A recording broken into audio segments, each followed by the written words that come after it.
compartir la presentación de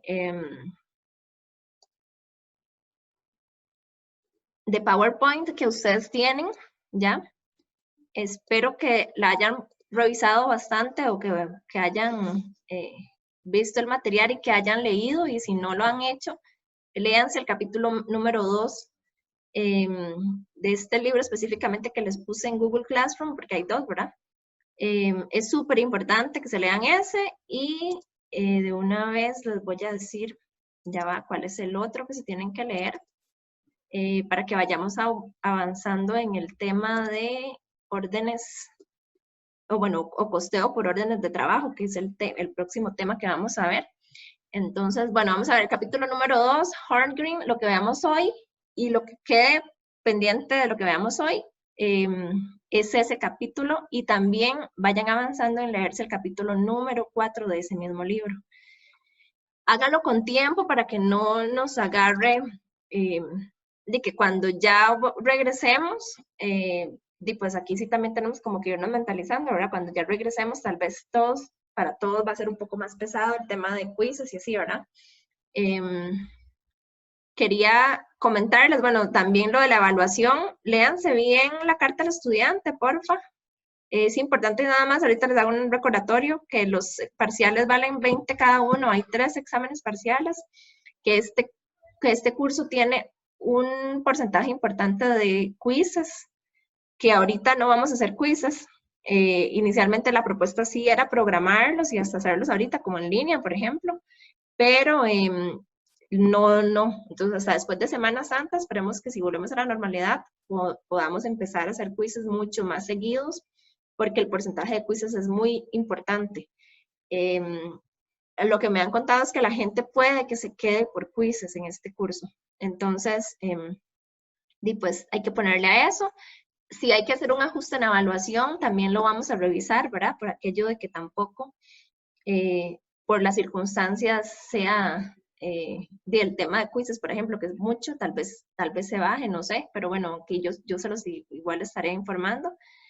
Es importante que les comente también el 5% de la investigación. Yo hoy les voy a dejar bueno, vamos a ver, ahorita en este curso somos 30. Bueno, son 30 alumnos, o 29, no estoy segura.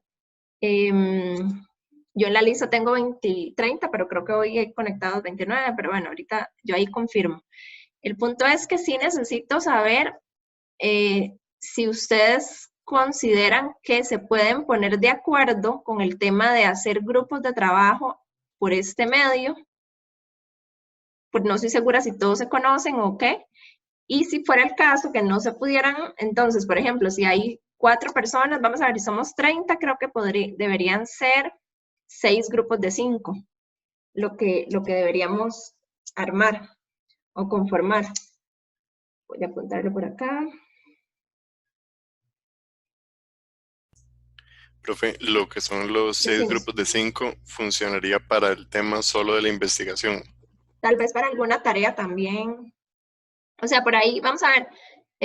O tal vez si le quitamos un porcentaje a los quizzes, probablemente tal vez se haga como algún trabajo grupal, y también alguna que otra tarea sea de manera grupal. Podría, o sea, va a manejarse el mismo grupo, si es el caso.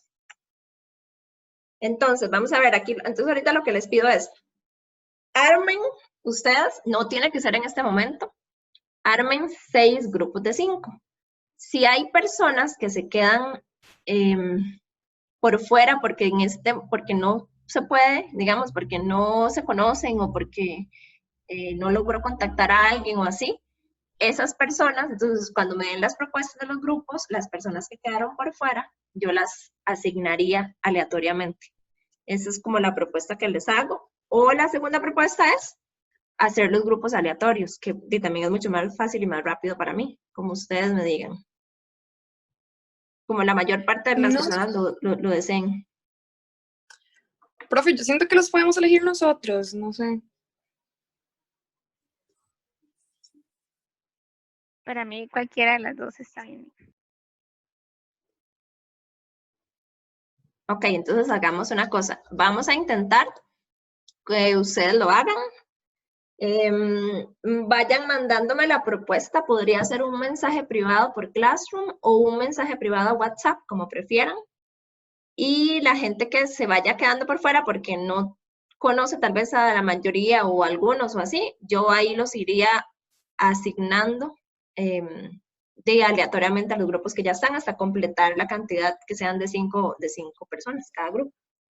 Ok, cuando ya los grupos estén conformados, yo voy a hacer lo siguiente. No necesariamente tiene que ser hoy ni durante estos 8 días, tal vez de hoy en 8 yo les voy a decir, ok, hoy a las 4 de la tarde voy a publicar en Google Classroom los 6 temas que van a usar, digamos, para hacer sus investigaciones. Entonces, cuando eso pase, ustedes van a tener que ir entrando e ir escogiendo el tema para que sea un poco entre libre o la primera persona, los primeros que digan, ok, grupo 1, escoge cuarta revolución industrial. Grupo 2, escoge origen del déficit fiscal, por ejemplo. Entonces, ya ustedes se llevan eso y de acuerdo a la carta del estudiante, si seguimos en pie con eso, la investigación y todo, como yo les voy a pasar una guía en donde van a tener los lineamientos que tiene que llevar la investigación, que principalmente tiene que responder la investigación que ustedes vayan a hacer, como a nivel general, digamos, por ejemplo, los principales temas o preguntas que debería responderse con la investigación, yo se los voy a pasar y todo esto. Pero bueno, ok, entonces ahorita lo importante es que vayan armando los grupos. Si de hoy en 8 todavía no están armados, igual no pasa nada, tenemos tiempo para armarlos, para pasarles el tema bien y todo esto, ¿verdad? De acuerdo a la carta del estudiante que estoy viendo por aquí, ya les digo cuándo sería la presentación. Bueno, yo creo que igual no sería antes del primer parcial para que no, o sea, para que entiendan que tampoco es algo que es muy pronto.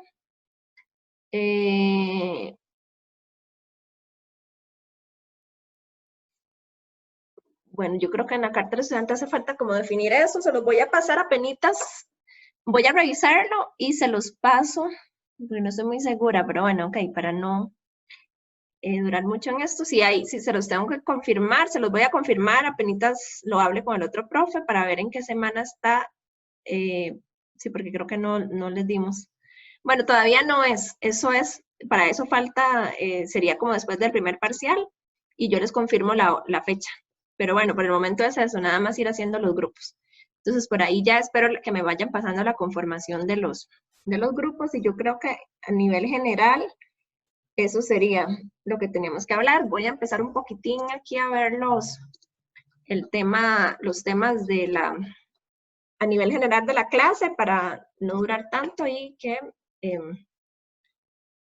ya irnos poniendo de acuerdo en las otras cosas. Voy un momentito para ver acá qué me falta. Ok, bueno, les voy a compartir esto aquí.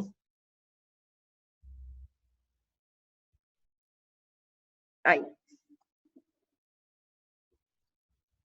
Voy un tirito que esta no es la... déjeme un momento abrir la que es. Esto sí es. Bueno, no importa, ahí ustedes lo van a ir viendo, aunque sea así en chiquitico. Bueno, de esto yo creo que ya hablamos mucho. Con Google Classroom creo que estamos bien, ¿verdad? Si alguien igual por alguna razón no ha entrado al entorno, me puede decir y vemos a ver si en algo le puedo ayudar, pero yo creo que ya están todos ahí metidos. Bueno, vamos a ver. Los términos básicos de costos. En general, todo este tema, ¿verdad? De costos industriales o de costos a nivel industrial o empresarial es importante porque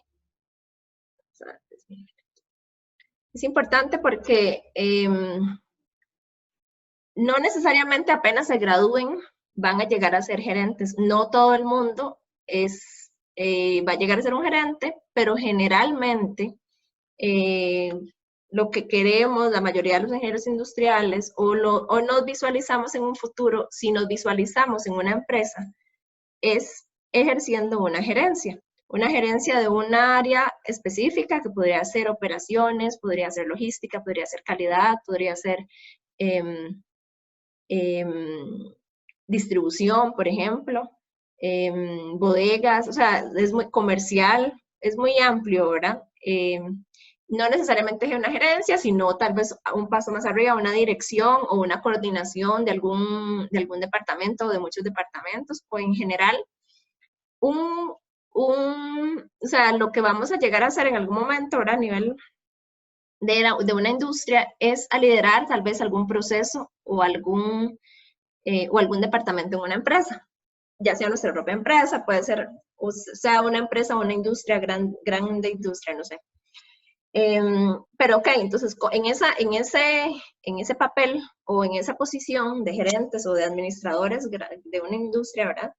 ¿Qué es lo que hace o qué es lo que vamos a hacer, ¿verdad? Entonces acá como lo que se los quise ilustrar es que generalmente vamos a administrar procesos, vamos a utilizar información, a resolver problemas y con todo esto a tomar decisiones, y por eso está puesto en mayúscula, porque es como va a ser la principal acción o la principal responsabilidad de un gerente o de un líder de proceso en una industria. Pero también por eso les puse este muñequillo ahí, ese señor ahí. Que ese señor ahí se ve como un poco ansioso, preocupado, ¿verdad? Como nosotros con esto de la virtualización de clases, de no saber bien cómo hacer, cómo empezar, si me gusta, si no me gusta, si no me acomodo, ¿verdad?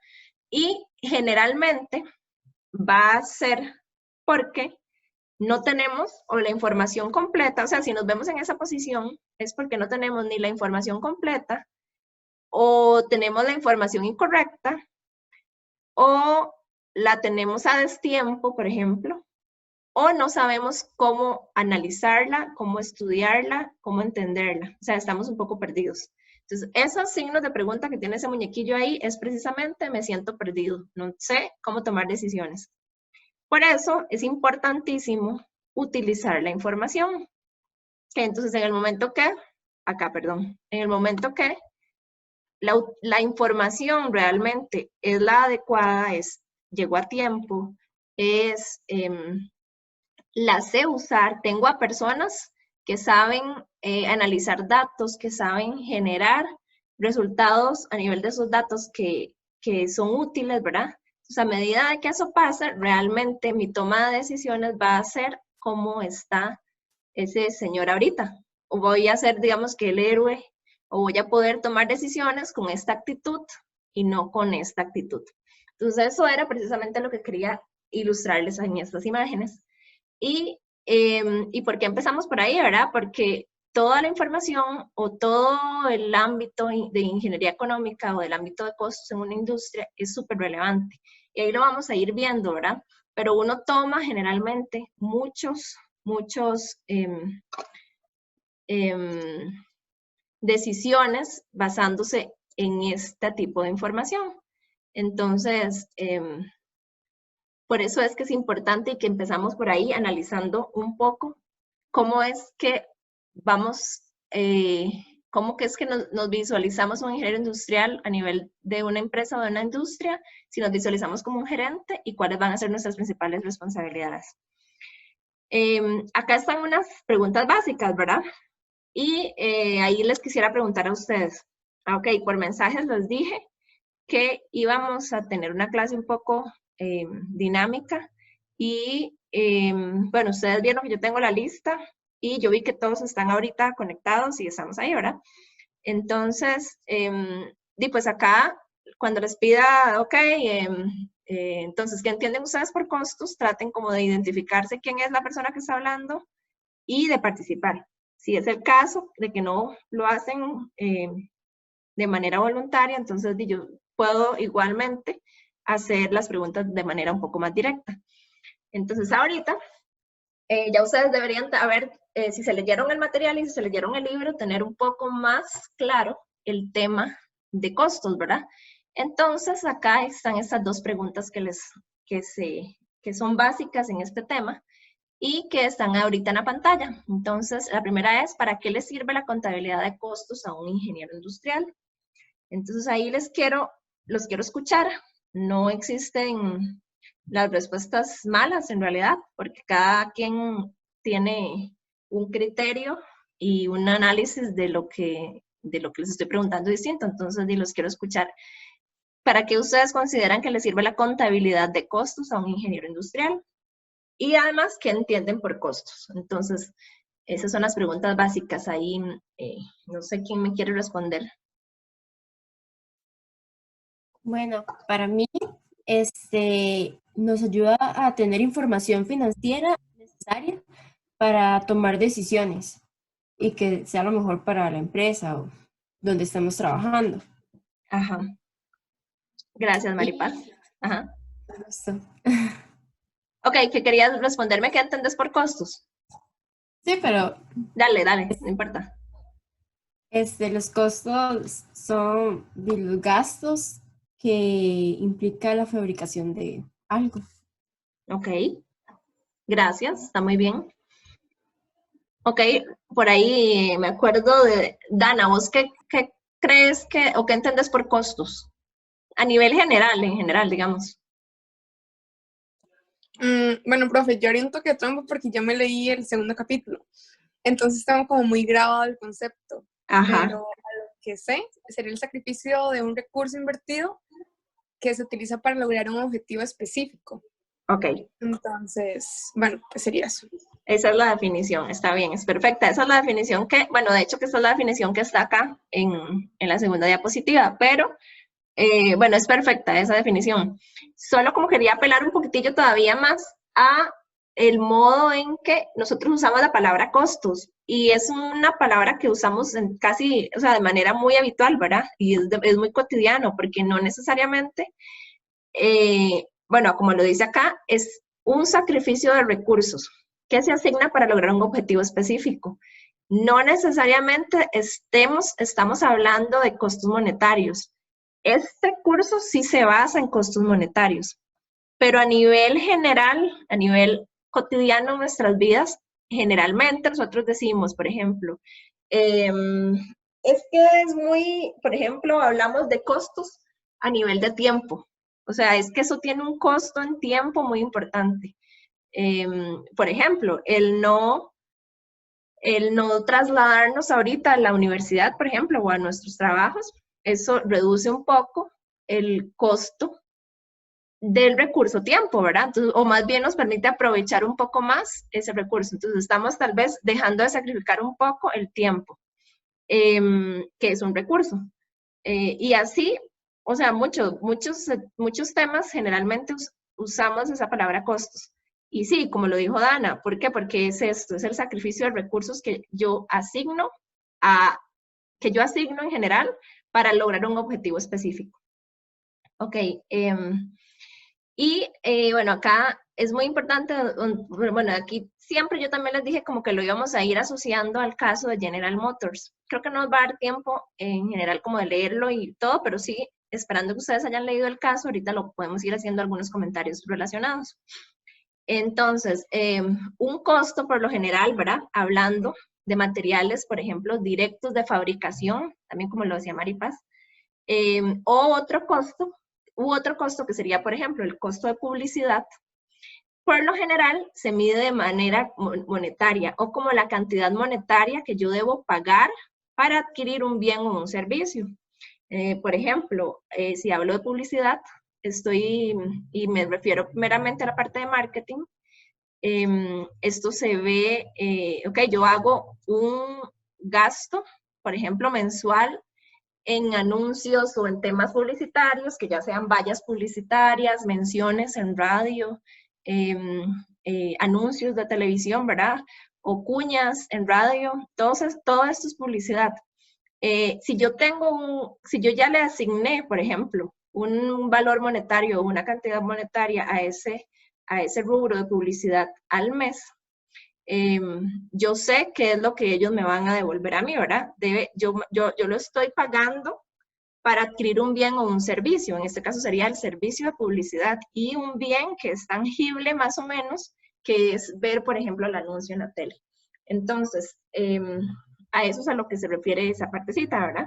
Que generalmente a nivel empresarial o industrial yo lo veo o yo lo mido con la cantidad monetaria que voy a pagar para obtener ese bien o ese servicio.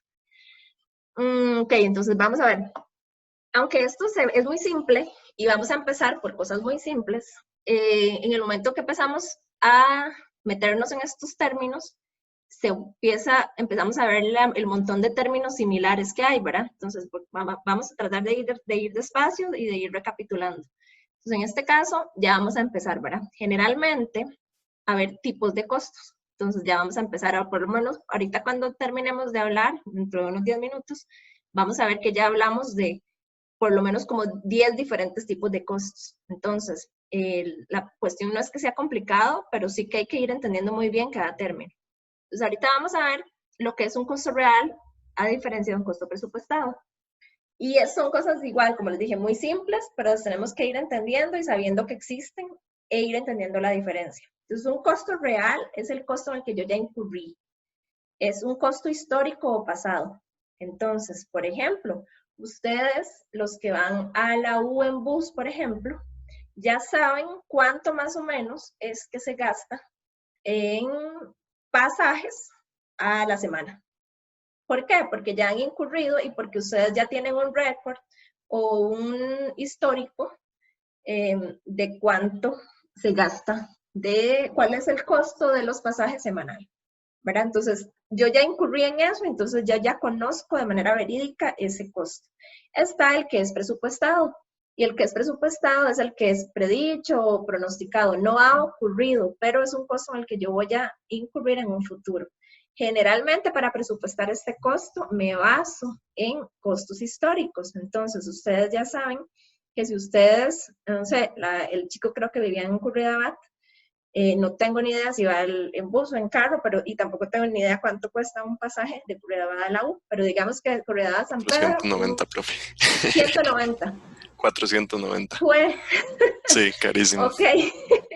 Entonces, 500 colones, solo la ida. Entonces, la ida y la vuelta, 1000 colones. Entonces, ok.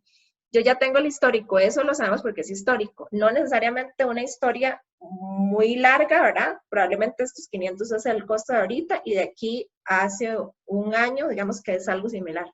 Entonces ya vos podrías imaginarte o presupuestar de aquí a diciembre cuánto vas a gastar más o menos en ese rubro de pasajes.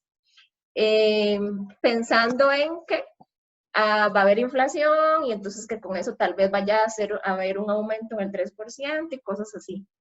Esos términos igual los vamos a ir viendo más adelante, pero sí, digamos que así como al cálculo y más o menos a como entendemos que van aumentando los pasajes, entonces tal vez podríamos pensar que a fin de año, lo más, el pasaje de Curridabat a San Pedro sea 440, por ejemplo. Espero que no, porque igual sería un súper aumento, pero esa es la diferencia, ¿verdad? Okay, para hacer presupuestos, generalmente nos vamos a basar en lo real y en lo histórico, pero entiendo muy bien cuando en un estado de resultados o en un balance, tengo generalmente lo que voy a meter es un costo real, al menos de que sea un balance o un rolling, que es un término que se maneja mucho a nivel empresarial, donde tengo una parte real y una parte presupuestada para ver cómo termina mi presupuesto anual, por ejemplo. Entonces, ahí es muy bien ir diferenciando esas dos cosas. Siempre, en todo contexto, ¿verdad? Cuando hablamos de un costo, inmediatamente nosotros queremos identificar el costo de qué es eso, ¿verdad? Yo pienso en un costo, pero no pienso en un costo así como a nivel general, o sea, generalmente pienso en el costo de algo en particular. Eso que yo deseo identificar, a lo que yo le deseo identificar el costo, es lo que llamamos objeto de costo. Permítanme un momentito que se me cayó una cosa que quiero encontrar.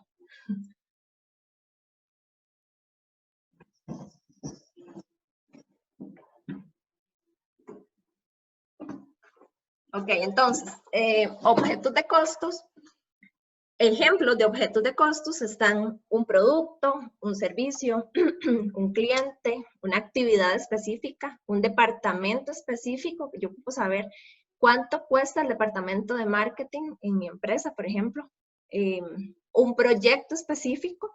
Es muy usual que para las empresas que tienen tal vez una parte de desarrollo, innovación o mismos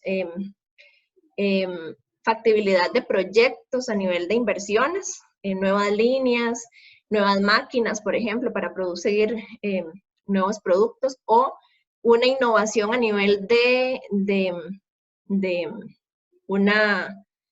su producto como tal, ¿verdad? Por ejemplo, una innovación, si yo tengo una botella y quiero cambiar la forma de la botella o quiero cambiar la tecnología de abertura de la tapa, por ejemplo, yo generalmente voy a hacer un proyecto para medir la factibilidad y para medir cuánto me va a costar ese proyecto. Entonces, o ese lanzamiento, por ejemplo. Entonces, yo quiero saber cuánto va a costar ese proyecto como tal. Ese proyecto sería mi objeto de costo.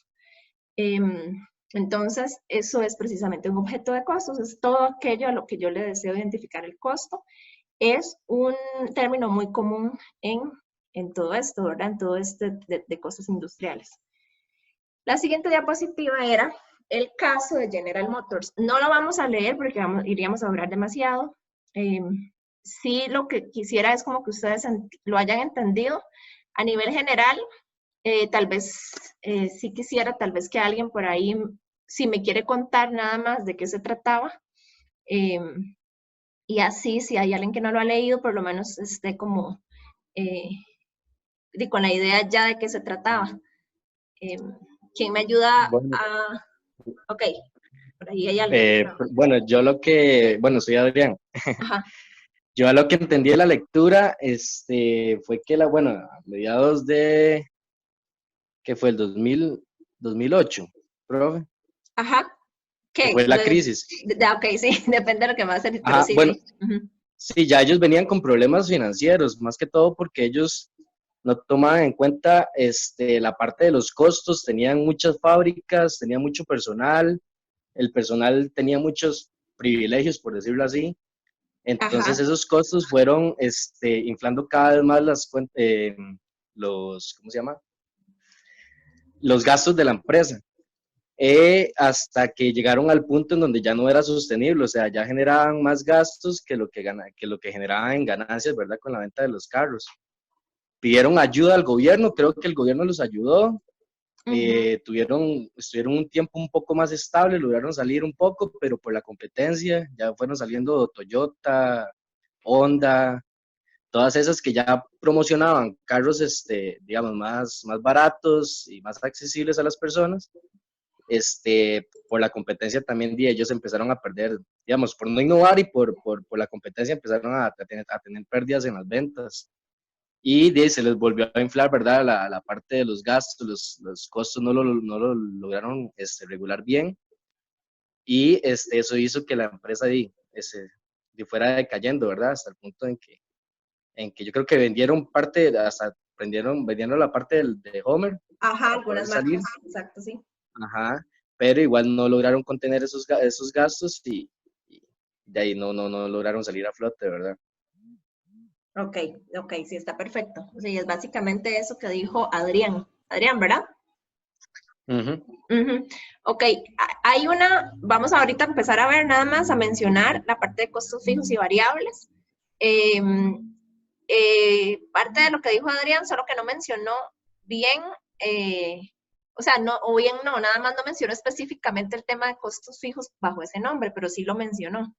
Y es que General Motors, o este caso, como que su pérdida más grande o la razón más grande de que haya caído en esta crisis o en bancarrota, como lo muestran, ¿verdad? En este caso, fue precisamente porque no pudo con sus gastos o costos fijos, más bien, perdón. Con los costos fijos siempre representaron un porcentaje que ellos que era demasiado importante en su balance general. Y además, como sí lo dijo Adrián, estos privilegios que tenían todas las personas que trabajaban en su industria, no en su industria, perdón, en su empresa, que son privilegios que existen todavía, ¿verdad? Que muchos eran sindicalizados y así. Entonces tenía muchos costos fijos a donde no podía disminuir, por más de que hiciera intentos de disminuir en otros rubros, digamos, ¿verdad? Entonces, esto es porque este caso, repetidas veces, digamos, en las diapositivas que van a ver, o sea, como que ayudan a ilustrar los conceptos. Y si se leyeron o leen el libro, van a ver cómo como la mayoría de los conceptos van siendo explicados con el ejemplo y se entienden súper bien. Entonces, vamos a ver, entonces, a partir de aquí era donde yo quería que habláramos del tema para que a partir de ahí empezáramos a hablar basándonos en ese ejemplo. Acá hay una pregunta que dice, ¿cómo se determinan los costos de varios objetos de costos? ¿Verdad? Esto es, bueno, ahorita igual como que se los dije, ¿verdad? Generalmente hay 2 etapas y una es la acumulación y es recopilar datos históricos. O sea, cuando las empresas tienen buenas bases de datos históricas, ¿verdad? Esa recopilación de datos se vuelve muy valiosa. Y además después con un sistema contable, los especialistas a nivel de finanzas, digamos, en una empresa, empiezan a asignarle, bueno, o acumular primero por categorías los costos, ¿verdad? Lo que históricamente me ha costado los materiales, la mano de obra, costos de supervisión o departamentales, por ejemplo, o de gerencias o administrativos, todo esto, ¿verdad? Se empiezan a recopilar históricamente. O de todos los costos históricos, yo los puedo categorizar, por ejemplo. Y luego, posteriormente, le asigno cada uno de esos costos históricos a un objeto de costos, ¿verdad? Es importante ese término que está ahí, que se dice costo atribuible, que es un término que se utiliza para describir la asignación de los costos directos a un objeto de costo específicamente. O sea, nada más es como que yo diga, este costo es atribuible a materiales, o este costo es atribuible a mano de obra. También está por ahí, porque es un término que se usa muy a menudo. Acá les dejé en esta otra, o sea, es la misma presentación, pero nada más le agregué y le hice unos cambios poquititos. Yo les voy a pasar la actualizada. Pero bueno, aquí es donde yo les estaba mencionando, o parte de lo que ilustraba al inicio, ahora ya acá lo podemos ver con el ejemplo de BMW, ¿verdad? O de los gerentes estos de General Motors. Y principalmente la información de costos se usa para 2 cosas. Entonces acá, por ejemplo, ¿verdad? No en todas las industrias es distinto. Se usa para tomar decisiones. Por ejemplo, acá para entender o para ver cómo asignar el precio a diferentes modelos de automóviles. Esto es importantísimo porque de acuerdo al costo que yo tengo, ya sea histórico o de los materiales o de todos los costos reales que yo he tenido, yo puedo empezar a revisar cuánto quiero ganar y cuál es el precio que le tengo que poner para poder cumplir con mi objetivo de margen, por ejemplo, ¿verdad? O también, si hay un rubro importante que es muy retribuido, digamos, a nivel monetario, y es efectivo, y entonces yo puedo usar esa información para entender cuánto invertir en investigación y en desarrollo, o en marketing, o tal vez el marketing para mi producto no sea tan importante. Hay otros productos que sin marketing no se podrían vender, por ejemplo. Entonces, dependiendo de los costos reales, yo puedo entender bien cómo tomar decisiones, ¿verdad? O puedo tener información para tomar decisiones. Igual, puedo implementar decisiones. Por ejemplo, y ahí es como básicamente también la imagencilla que les puse ahí, y es que un gerente, a través de la información que tiene de costos, puede influir en las personas. Ahí lo que ponen es un ejemplo de recompensando a los trabajadores por sus logros en la reducción de costos. No necesariamente siempre es recompensándolos, sino, por ejemplo, tal vez involucrándolos en la reducción de costos, en acciones específicas que ayuden a reducir costos dentro de una empresa. Por ejemplo, ¿verdad? Ahí son como dos formas en que la información de costos pone el libro, le ayuda a los gerentes a tomar decisiones. Ok, entonces ya después, basándonos igual en el modelo de BMW, les pido un momentitito que me esperen, ya vamos a terminar. Solo espérenme un momentito para poder terminar aquí la idea y ya casi ocupo entender una cosita, ya voy.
Listo.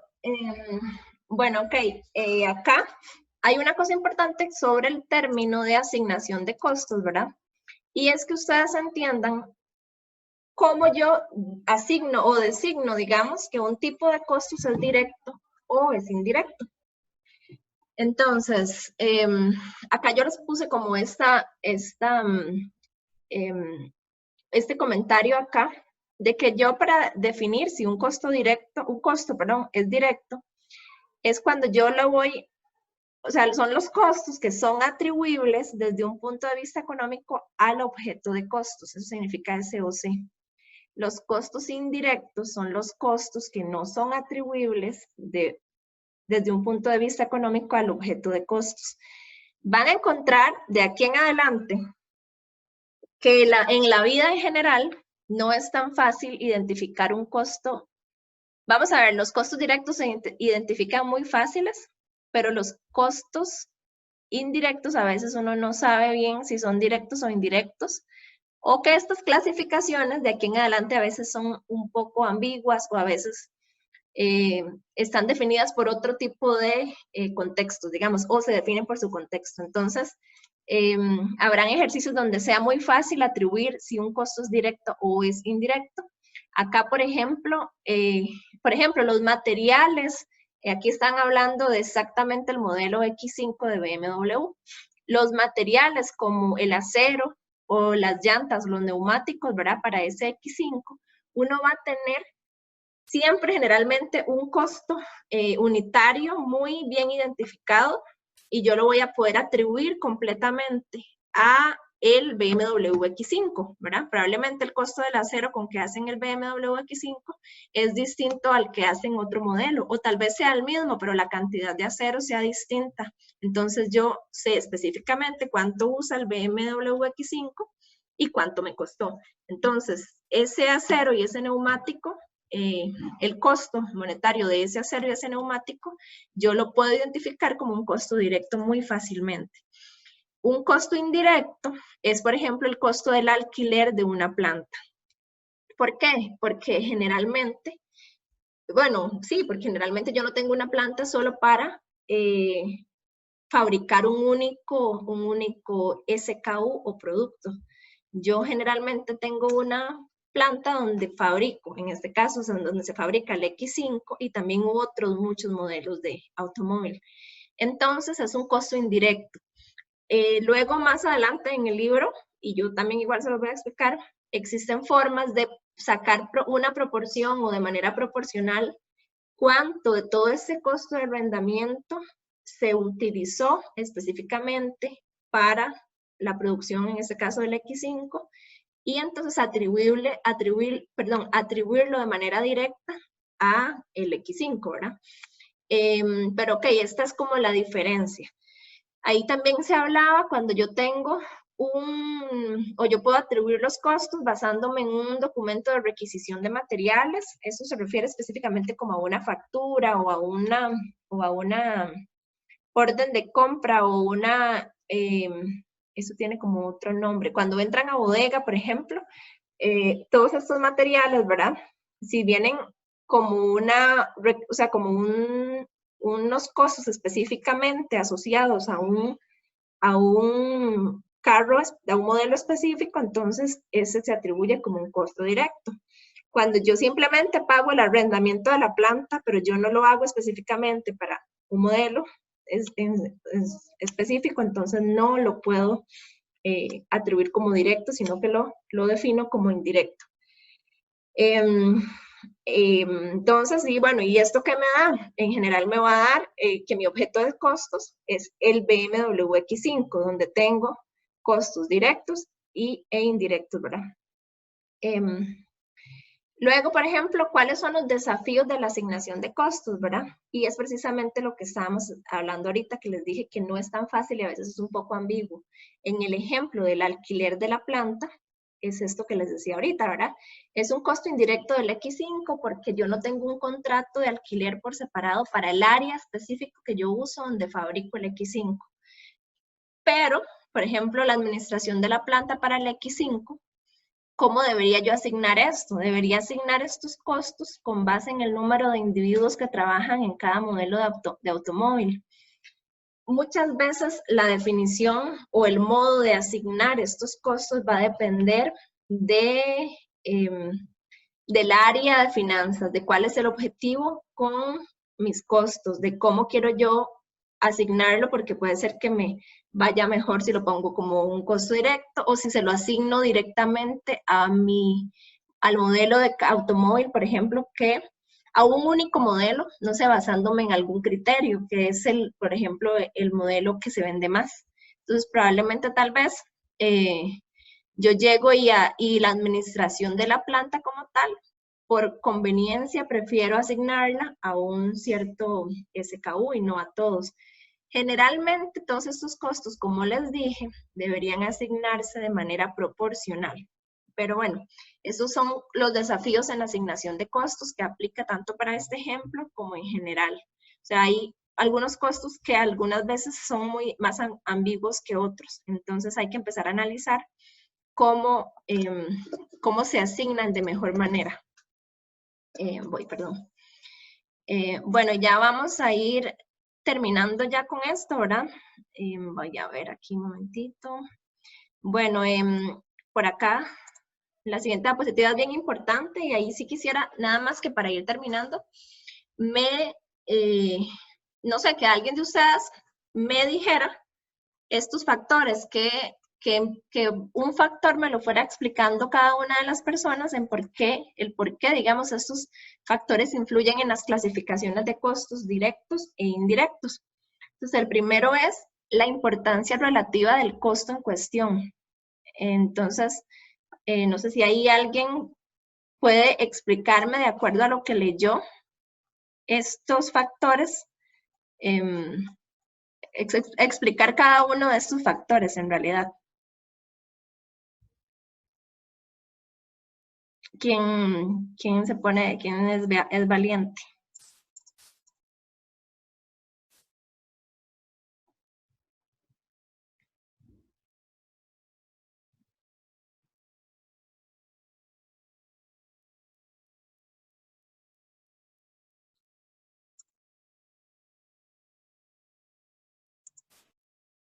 ¿Quién quiere? Bueno, vamos a ver, yo voy a explicar el primero. O sea, es una explicación sencilla y rápida y vamos a ir viendo por qué estos factores influyen en atribuirle a un costo el que sea directo o sea indirecto. Entonces, el primero es la importancia relativa del costo en cuestión. Esto es porque algunas veces yo voy a tener, y se dice relativa porque es relativo en realidad, ¿verdad? Vamos a ver, algunos montos algunos costos van a ser muy pequeños, y cuanto más pequeño sea ese monto, ¿verdad? Va a ser menos probable que yo logre atribuirle ese costo a un objeto de costos en particular. Entonces, si eso es así, probablemente lo voy a tener que clasificar como un costo indirecto. Porque a pesar de que sea un costo que, no sé, que yo pueda atribuirle un pedacito tal vez a cada una, bueno, dependiendo de mi objeto de costos, pero digamos que mi objeto de costos es el producto que yo estoy produciendo, ¿verdad? Entonces, si yo tengo un costo tan pequeño, tal vez no sea de manera muy económicamente factible o financieramente muy práctico que yo divida ese costo entre muchos SKUs o muchos productos, porque probablemente se va a disolver tanto que luego yo no voy a poder visualizar cuál es el peso de ese costo, o en su totalidad cuál es el costo. Entonces, por eso es que o se llama el factor como la importancia relativa del costo en cuestión. La trazabilidad a veces se pierde dependiendo del tamaño del costo. Entonces, va a depender también si yo por algunos otros métodos, como el de la tecnología, que es el que sigue, logro darle trazabilidad a algunos costos específicamente. Entonces, no sé si alguien quisiera explicarme por qué la tecnología disponible para recopilar la información es otro de los factores que influyen.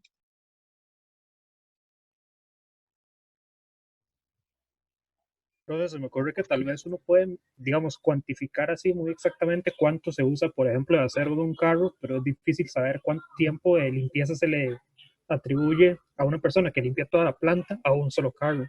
Entonces, tal vez eso puede afectar. Sí, ese es un ejemplo claro de cómo se clasifica un costo, o sea, porque el de materia prima, por ejemplo, es como se identifica tan perfecto como un costo directo, y como el de limpieza y todos estos misceláneos se tiene que considerar como algo indirecto, eso definitivamente sí. Pero, por ejemplo, aquí nada más, digamos, en la parte de tecnología, a lo que se refiere es, y ahí ponía un ejemplo que es muy, o sea, que es súper valioso en realidad y se entiende muy bien, y era el de los códigos de barras. Cuando yo tengo un código de barra por algunos SKUs, ¿verdad? O sea, que todo SKU lleva un código de barra específicamente, ¿verdad? Entonces yo puedo entender a nivel de sistema, porque el código de barra me lleva esa información a un sistema, cuáles son los costos que lleva implícito, digamos, ese SKU. Entonces ahí ponían el ejemplo de las computadoras o de las partes o algunos componentes de las computadoras de Dell, ¿verdad? Todo un código de barra se puede escanear, ¿verdad? Y yo ahí puedo ver cada uno de los puntos en los puntos del proceso, digamos, cuánto el chip que tiene, el compartimiento de no sé, la parte del mousepad, o sea, todo lleva trazabilidad de qué se le ha puesto a esa computadora y cuál es el costo unitario de esa computadora. Entonces, todos esos costos, aunque sean chiquititos de materia prima, en ese caso sí se pueden asociar como costo directo de un objeto de costos. Y lo otro es el diseño de las operaciones, generalmente, y esto es exactamente el caso de lo de General Motors y el de muchas empresas, por ejemplo.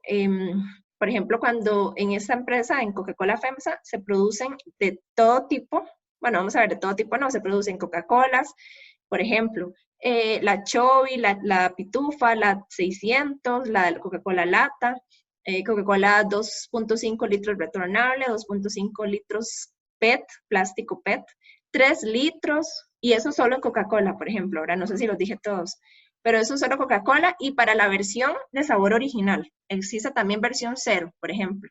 Y también existe Fanta, y existe Fusti, y existe Powerade. Y en todos sus tamaños y presentaciones. Entonces, en la misma planta de producción, tal vez ya sí hay diferencias entre líneas de producción.